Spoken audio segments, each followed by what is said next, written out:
Hello and welcome to Buddhistdoor Global's Weekly News Review.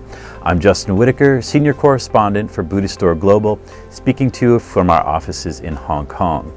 In this week's news, in Myanmar, an animal shelter uses Buddhist chants to soothe stray dogs.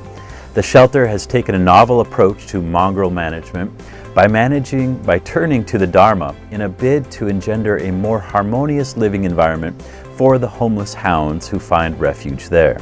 According to recent media reports, the shelter has found that piping in Buddhist chants has a calming effect on its population of once peripatetic pooches.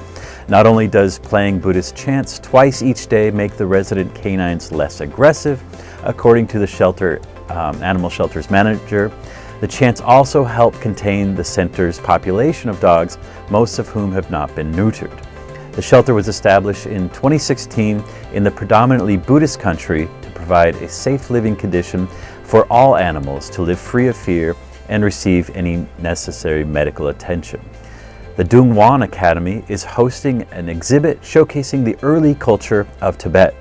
China's premier center of Dungwon scholarship and Silk Road studies, located in Gansu province, has jointly organized an exhibit of artifacts from the imperial period of Tibet with the Pitzker Art Collaborative. Cultural exchange along the Silk Road, masterpieces of the Tubo period, opened on the 2nd of July and will run until October 22nd. According to the online magazine Six Tome, the exhibition is comprised mostly of items from the collection of Margot and Thomas J. Pitzker, philanthropists behind the world's most coveted architecture prize, the Pritzker Architectural Prize, and from the Bern-based foundation Arbeidstiften. A further 22 Chinese museums and several international institutions, including the Art Institute of Chicago, Moscow's Hermitage Museum, and the Qatari royal family's collection, have all contributed to the exhibition. More than 120 artifacts in total are on display, many of them for the first time in China. In America, thrash music icons Sacred Reich have released a new Buddhism-inspired album called Awakening. Following a hiatus of more than 20 years, the thrash metal band are back in formidable force with a long-awaited fifth album. Delivering the blistering thrash grooves coupled with socially conscious writing that Sacred Reich have been renowned for over their decades-long career, their first full-length offering in 23 years may also serve to smash some commonly held heavy metal stereotypes with its themes of positivity and spiritual growth, founded in frontman Phil Ryan's own Vajrayana Buddhist practice. Ryan told a UK-based heavy metal magazine that he has been practicing Tibetan Buddhism for more than 20 years and that it has been a spiritually life-changing experience for him. Two music videos from their album are currently available, Awakening and Manifest Reality. In India, the Dalai Lama spoke with a longtime colleague on reincarnation, sadness, and the continued need for nonviolence in the Tibetan independence struggle. His Holiness the Dalai Lama met this month with Indian journalist Vijay Kranti, continuing a discussion which began over 50 years ago. In the interview, the Dalai Lama stated that his reincarnation would certainly not fall into Chinese hands so that he could continue to work on behalf of the Tibetan people.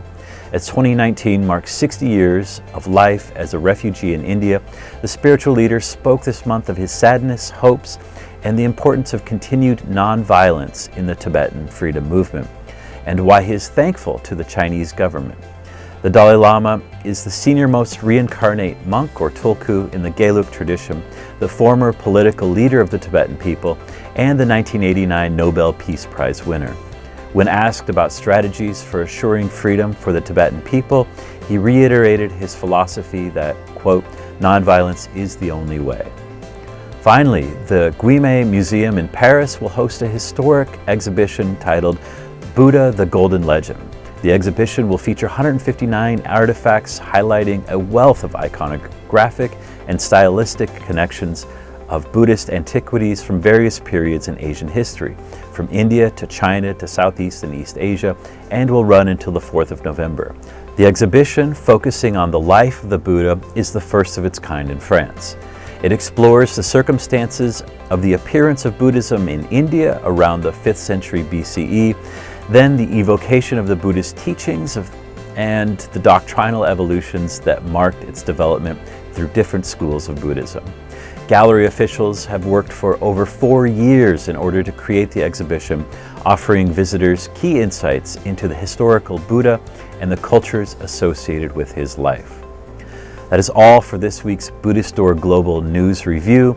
Be sure to check out our website, www.buddhistdoor.net, for these stories along with features and special coverage of Buddhism around the world.